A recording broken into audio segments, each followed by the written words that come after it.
Hello and welcome to my show, The Intelligence Bureau of Technology, IBT। सबसे पहले तो मैं आप लोग सभी से क्षमा चाहता हूँ, इतने दिनों के बाद मैं आ रहा हूँ इस चैनल पे। मेरी कुछ पर्सनल मजबूरियाँ थी, चलिए फिर से वापस आ गया हूँ और मुझे उम्मीद है कि ये वीडियो आपको अच्छा लगेगा, ये आपको अंग्रेजी सिखाने में बहुत मदद करेगा। मैं एक कहानी से शुरू करना चाहता हूँ इसको। छोटी छोटी दो कहानियाँ हैं, आपको मोटिवेशन के लिए ये ज़रूरी है।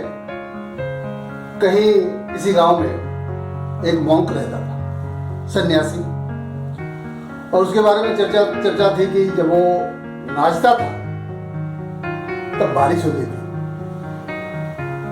ये कहानी दूर दूर तक फैल गई। उस गांव के कुछ बच्चे जो शहर में पढ़ने गए थे, उन्हें ये बड़ा अटपटा लगा। वो वापस आए और उन्होंने अपने बारे में प्रचार कर दिया कि हम भी नाचेंगे, ये सिर्फ सन्यासी नहीं, हम भी नाचेंगे तो बारिश हो सकती है। गांव के सारे लोग जमा हो गए और सारे लोग मिलकर गए उस सन्यासी के पास। सन्यासी को उस बात को बताया और उन्होंने अपना प्रयोग शुरू कर दिया। पहला लड़का 1 घंटा नाचा, कोई बारिश नहीं हुई। वो थक गया। दूसरा बच्चा आया, वो भी नाचा। 1 घंटा 2 घंटे गुजर गए, बादल भी नहीं दिखे। 3 घंटा गुजर गया। तीसरा बच्चा आया, चौथा बच्चा है, चौथे घंटे में गुजर गए। बारिश का नामो निशान नहीं था। फिर थक हार के लोग सन्यासी के पास गए। सन्यासी तो सन्यासी होता है। वह शुरू किया अपना डांस, अपना नाच नृत्य शुरू किया। 1 घंटा गुजरा, 2 घंटा गुजरा, तीसरा घंटा गुजरा, चौथा घंटा गुजरा, बारिश नहीं। सभी लोग चकित थे, ऐसा क्या हो गया भैया। लेकिन वह सन्यासी नाचता रहा, नाचना छोड़ा नहीं उसने।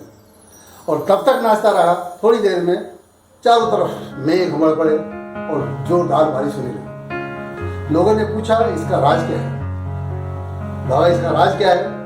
उन्होंने बताया कि पहले तो ये बात है कि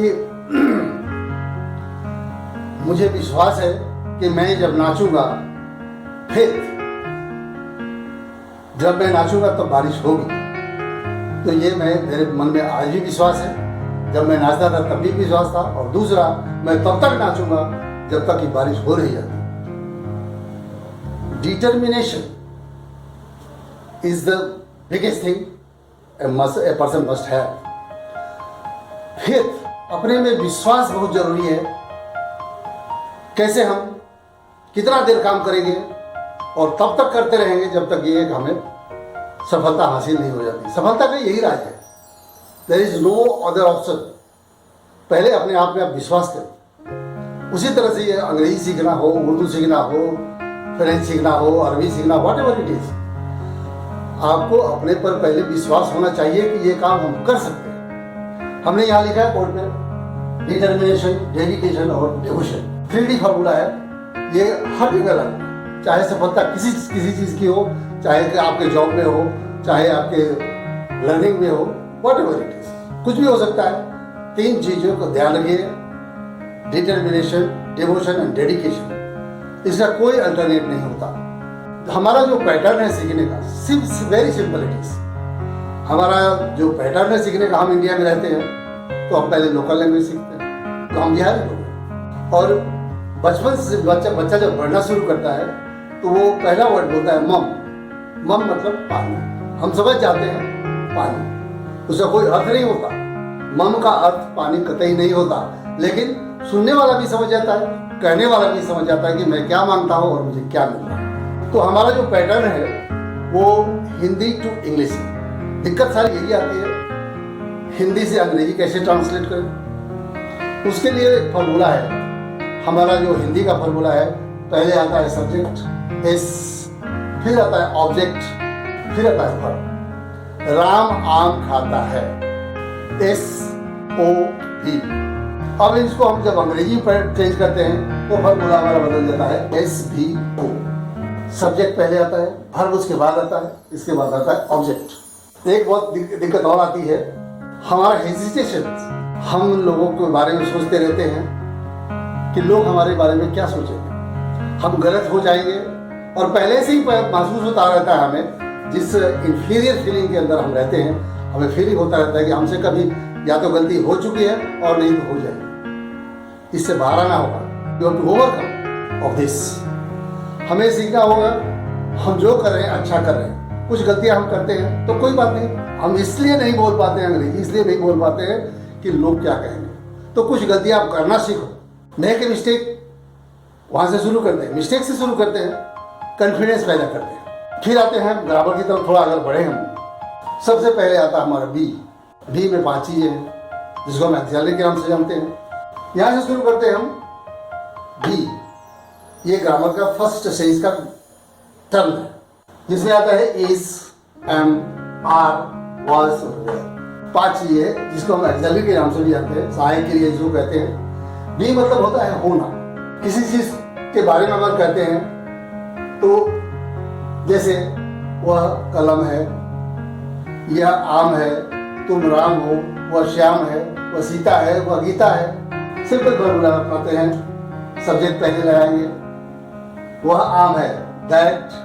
फिर आता है आपका, जहां मुख्य क्रिया नहीं होती है वहां पर एक्सिलरी वर्ब को ही मुख्य क्रिया हम मान लेते हैं। ऐसा ही हमारा इंग्लिश का पैटर्न है। तो हमने लिख दिए, सब्जेक्ट लिख दिए, दैट इज है, जान दीजिए is a pen, that is a pen. और ये लगता है सिंगुलर के साथ, किसी भी सिंगुलर के साथ हम इसका प्रयोग करते हैं। That is pen, that is a pen. फिर आता है एम। एम के साथ एक अजीब सी कहानी है। दूसरा आता है आपका एम, ये लगता है आई के साथ। आई के साथ एक अजीब कहानी है। ये सिंगुलर भी माना जाता है, प्लूरल भी माना जाता है। इसके लिए खास एक्सिलरी है, दैट इज है I am a boy, I am a boy, I am a student। यह अकेला है, एक सब्जेक्ट है। तो ये प्रोनाउन, ये अकेला प्रोनाउन है, सब्जेक्ट है जिसके साथ एम का प्रयोग होता है। तीसरा आता है हमारा आर। आर मतलब है, और ये सभी प्लूरल के साथ प्रयोग होता है। वो चाहे फर्स्ट पर्सन हो, सेकेंड पर्सन हो, थर्ड पर्सन हो, सबके साथ ये प्रयोग होता है। तो टेंस हम जानते हैं। अगर आप नहीं जानते हैं तो मैं फिर से एक एपिसोड में काम करूंगा, बताऊंगा।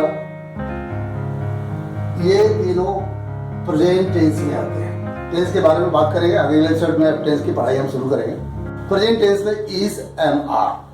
जैसे वर्तमान की किसी बात को, जैसे मैंने लिखा है यहाँ पर, आई एम ए स्टूडेंट, मैं एक विद्यार्थी हूँ।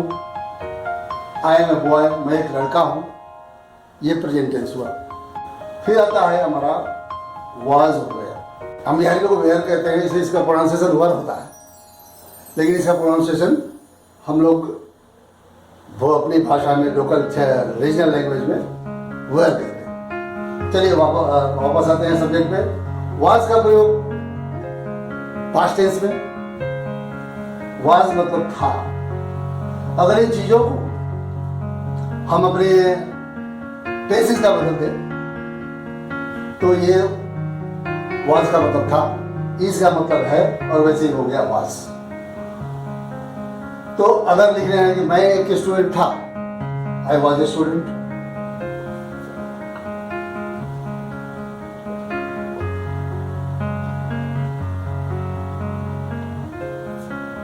वर्ब थे प्लूरल में आता है। ये हमें बताता है कि पीछे भूतकाल में, अतीत में हमारे साथ क्या हुआ। कुल मिला के हमें जानना है बी का प्रयोग। बी का मतलब होना, प्रेजेंट हो चाहे पास्ट हो, हूं चाहे था। I was a student, we were students. ये 3 चीज आज सीख रहे हैं हम। मैं अगले एपिसोड में और कुछ काम करूंगा। ये भी मतलब होना, चाहे प्रेजेंट में हो चाहे पास्ट में। इसके 5 तत्व हैं, इज, एम, आर, वाज और वेयर। तो आगे हमारी वीडियो होती रहेगी। मैं इस एपिसोड में एक छोटी सी कहानी से फिर खत्म करना चाहता हूँ। मन में बदलाव की जो अभिलाषा है वो आपको बहुत दूर तक ले जाती है। जानते हैं आप, एक आकाश में उड़ने वाला जीव है, काइट। चीनी सू कहते हैं। उसकी उम्र अमूमन 70 साल होती है, 70 ईयर्स। लेकिन क्या आप जानते हैं 40 साल के बाद उसके जो बिक होते हैं, चोंच, वो मुलायम हो जाते हैं। अब वो काम करने लायक नहीं रहता। उसके फीदर्स जो है वो पेट में सट जाता है, अब उड़ने लायक रहता। नीचे पैर के नीचे जो उसके फीदर्स होते हैं वो भी भारी हो जाते हैं। अब वो बिल्कुल नाकाम सा हो जाता है। Then what does he do? It flies high. ये बहुत ऊंचा उड़ता है, बहुत पर्वत के शिखर पर चला जाता है और वहां बैठ करके थोड़ी देर रेस्ट करके शिला पर, पत्थरों पर अपना चोंच रगड़ता है और रगड़ते रगड़ते उस चोंच को तोड़ देता है। Because he wants to live life. अभी उसको 70 साल में 40 साल ही हुए, अभी 30 साल उसको और जीना है। तो अपने जीने का वो तरीका बदलता है। पहले पत्थरों से ठोक ठोक करके अपना चोंच तोड़ देता है, फिर उसमें से नए चोंच निकलते हैं, द न्यू बिग्स कम आउट।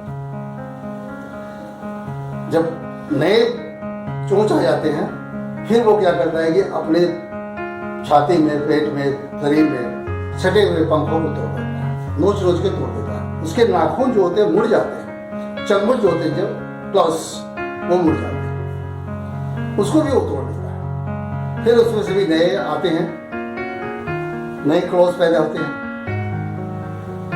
चंगुल उसका नया बनता है, उसके फीदर्स जा चुके नए फीदर्स फिर आते हैं और उसका चोंच तो बदल होता है। तो समझिए कि अपने को कुछ नया करने के लिए मिटना पड़ता है, कुछ चीज़ों को खत्म करना पड़ता है। A seed needs to lose its existence to become a tree। एक बीज को खत्म होना पड़ता है, सड़ना पड़ता है जल में, मिट्टी में, अपना अस्तित्व मिटाना पड़ता है, तब एक पौधे का निर्माण होता है। तो भाइयों और बहनों, मेरे प्यारे दोस्तों, स्टूडेंट्स, आज की वीडियो में इतना ही। फिर मिलेंगे एक नए वीडियो के साथ। तब तक के लिए नमस्कार, आदाब, जय हिंद।